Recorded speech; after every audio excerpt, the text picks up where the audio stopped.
மாண்புமிகு தமிழ்நாடு முதலமைச்சர் அவர்கள் பூரண ஆரோக்கியத்தோடு 100 ஆண்டுகளை தாண்டி வாழ வேண்டும் என்று கொங்குநாடு மக்கள் தேசிய கட்சியின் சார்பாக இந்த சிறப்பான பிறந்த நாளிலே நாங்கள் வாழ்த்துக்களை சொல்லிக் கொள்ளுகின்றோம். தமிழ்நாட்டினுடைய நலனுக்காக, தமிழ்நாட்டினுடைய அனைத்து மக்களுடைய வளர்ச்சிக்காக ஒரு சிறப்பான ஆட்சியை தமிழ்நாடு முதலமைச்சர் அவர்கள் இன்றைக்கு நடத்தி கொண்டிருக்கிறார்கள். அப்படி தமிழ்நாட்டினுடைய மக்கள் தொடர்ந்து வளர்ச்சியை பெறுவதற்கான அந்த பல திட்டங்களை இன்றைக்கு நிறைவேற்றி கொண்டிருக்கிறார்கள். அப்படிப்பட்ட முதலமைச்சர் அவர்கள் நல்ல ஆரோக்கியத்தோடு இறைவன் அருளோடு சிறப்பாக வாழ வேண்டும் என்று இந்த நேரத்திலே வாழ்த்துக்களை தெரிவித்துக் கொள்ளுகின்றோம்.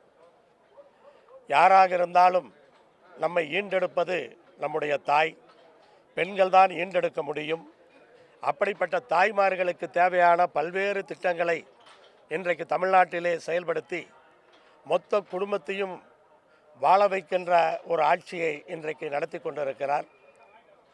இன்றைக்கு வட இந்திய தலைவர்களே தமிழ்நாடு தான் மிகச்சிறப்பாக இருக்கிறது, தமிழ்நாட்டிலே தான் வறுமை கோட்டுக்கு கீழே இருப்பவர்கள் குறைவாக இருக்கிறார்கள் என்று இன்றைக்கு சொல்லிக் கொண்டிருக்கிறார்கள். மாண்புமிகு பிரதமர் அவர்கள் 2 நாட்களுக்கு முன்பு வந்தது போல தமிழர்களைப் போல அறிவாளிகள் இந்தியாவிலே வேறெங்கும் கிடையாது என்று சொல்லியிருக்கிறார். அதிலே தமிழகத்தை வளர்ச்சியிலும் கல்வியிலும் வளர்த்தெடுத்ததிலே திராவிட முன்னேற்றக் கழகத்திற்கு ஒரு மிகப்பெரிய பங்கு இருக்கிறது.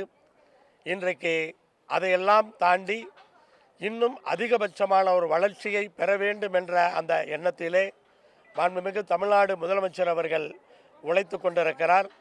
அனைத்து துறைகளை சார்ந்த அமைச்சர்களும் அவருக்கு உறுதுணையாக இன்றைக்கு சிறப்பாக செயல்பட்டு கொண்டிருக்கிறார்கள். அப்படி கூட்டணி கட்சிகளும் தொடர்ந்து நாங்கள் உறுதுணையாக இருக்கின்றோம். ஏதோ ஒரு தேர்தலுக்காக அமைந்த கூட்டணி அல்ல, இது தொடர்ந்து தமிழகத்தை முன்னேற்றுவதற்காக அமைந்திருக்கிற கூட்டணி. அப்படி மீண்டும் கொங்குநாடு மக்கள் தேசிய கட்சியின் சார்பாக தமிழகத்தினுடைய நன்மைக்காக, தமிழக மக்களுடைய நலனுக்காக மாண்புமிகு தமிழ்நாடு முதலமைச்சர் அவர்கள் 100 ஆண்டுகளை தாண்டி சிறப்பாக வாழ வேண்டும் என்று வாழ்த்துவதிலே பெருமைப்படுகிறோம், மகிழ்ச்சி அடைகிறோம்.